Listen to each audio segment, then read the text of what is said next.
What's good? Good morning. The sunshine is making a little cameo here in the Pacific Northwest. That's rare for late November, but I'll take it. I'm happy. Thank you, universe. My soul feels heavy. And I know that sounds crazy because you can't really prove the existence of a soul, so I could be wrong, but regardless, ironically, my body wants to be moving. My body's saying, hey, let's go. And that's ironic because normally I experience the inversion of that dilemma where my soul is wanting to go and my body is exhausted. So this is an interesting situation I find myself in, one that I am not accustomed to. I've literally tried making, this is like the 20th attempt of me making a video.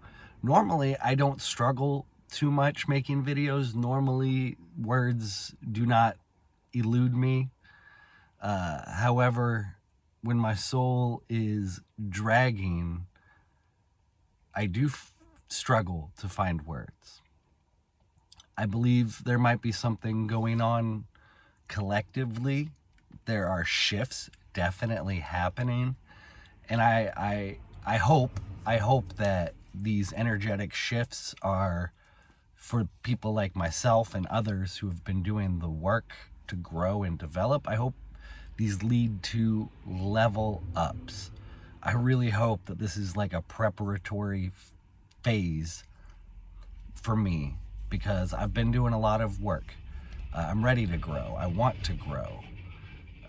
So we'll see where the next few weeks take me. I've got plans, and I'm still pushing through, pushing forward, but we'll see. What I really wanted to try to communicate is the same message or a similar message you'll find in a lot of my videos. Check out my shirt, No Division, link in the description below. I really want to, hold on one sec. Sorry, I had a hair in my mouth, and that's an unpleasant feeling. Anyways, okay, No Division. For my whole life, I was always told, or growing up, I was always told that I'm smart and I'm astute. I was in advanced placement classes, all of that nonsense. It fed my ego and it constructed an ego for me. But when you're also somewhat charismatic and you're intelligent and decent looking, society sort of pulls people and opportunities and things to you. So for the first, 2/3 of my life, I'm turning 38 here in a week or two, but so for the first 2/3 of my life came to me, and I didn't really have to work for opportunities. I had to work to put myself in a position to capitalize on opportunities. So I'm not saying I didn't work. An example is just like college. So I went to college to study business administration and to study leadership, but I was already in leadership positions, in retail leadership positions. And so when those opportunities merged, I feel like that's what I was supposed to be doing, and it was a good feeling. However, for the last third of my life that I've been experiencing, we'll say the last 10 to 15 years, it's been the opposite. Life has been moving away from me. People have been moving away from me. Opportunities have been moving away from me. And it was very difficult at first because there's this ego attachment to the way things come to you, opposed to you having to go seek things. Or when you are seeking things, when you just can feel that you're simultaneously repelling that in which you are pursuing. it fucks with the ego. It fucks with the esteem. Ultimately, I'm really glad and thankful that it happened. But damn.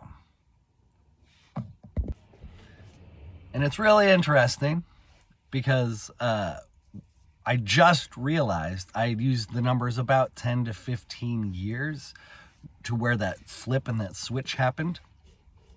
10 to 15 years ago, there's this talking point, this narrative that I think it was the New York Times or the Wall Street Journal or whatever. You can track their usage of the words of like gender and race, ethnicity, the woke stuff. It's like this, and then it skyrockets right around the same time that the 99% Occupy Wall Street movement was dissipating, and people have, kind of said that that was an intentional effort to create these culture war divisions to prevent that movement from growing even further and from taking roots within America. And it makes perfect sense to me because I've literally since I was a teenager, I've been drawn to libertarian philosophy, and as I've grown older, that's evolved into more anarchist philosophy.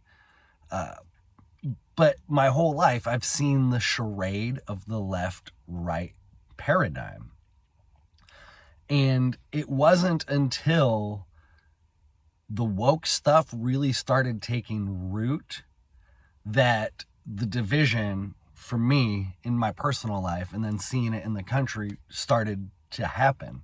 So there's definitely a connection and a correlation there. But because I've always been a libertarian, middle of the road sort of person, I saw both sides of the culture war, those people just grow further and further away from me personally. And so there was this huge loss of community, not just from one direction or the other, but from both directions. And it's exhausting.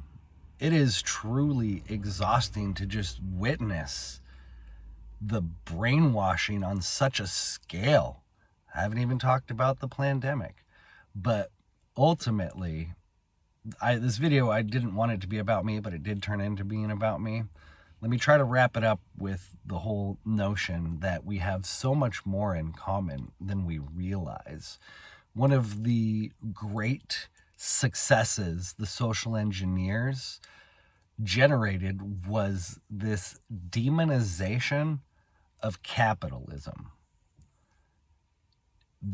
In doing so, they have totally obfuscated the definitions of what capitalism, what socialism, what collectivism mean.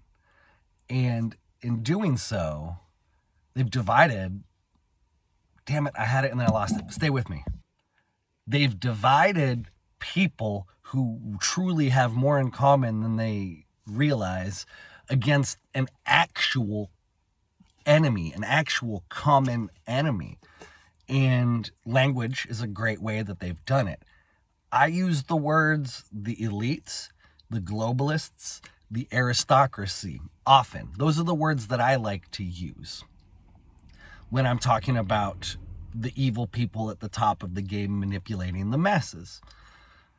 On the left, they like to use the words capitalists, privateers, and what else do they use? What's another word? And oligarchs. They use that oligarch word. I sometimes use that word too, but I like aristocracy better. Oligarchical, aristocratical. Anyways, okay. And so they both have their own language that they fight over that causes them division that actually talks about the same people, which is what's frustrating to me. That's the central point of this video. Who I call the elites and the aristocracy, they call the globalists and the oligarchs. But it's the same fucking people. And here's an easy example. Larry Fink, the CEO of BlackRock. I'm pretty sure most people on the left, most people on the right are like, fuck BlackRock. Fuck all of that nonsense. But because they are so divided on these stupid woke culture war issues, or divided over obfuscated language, they're unable to really see the common enemy right in front of their fucking faces. And so, to make it all about me again, for the last 25 years, I've been watching this and have lost so many people, and I'm so freaking lonely, and it sucks. And it's so much worse because nobody wants to see reality, or wants to try to even see a shared reality. I'm rambling at this point. I'm gonna end the video. Much love.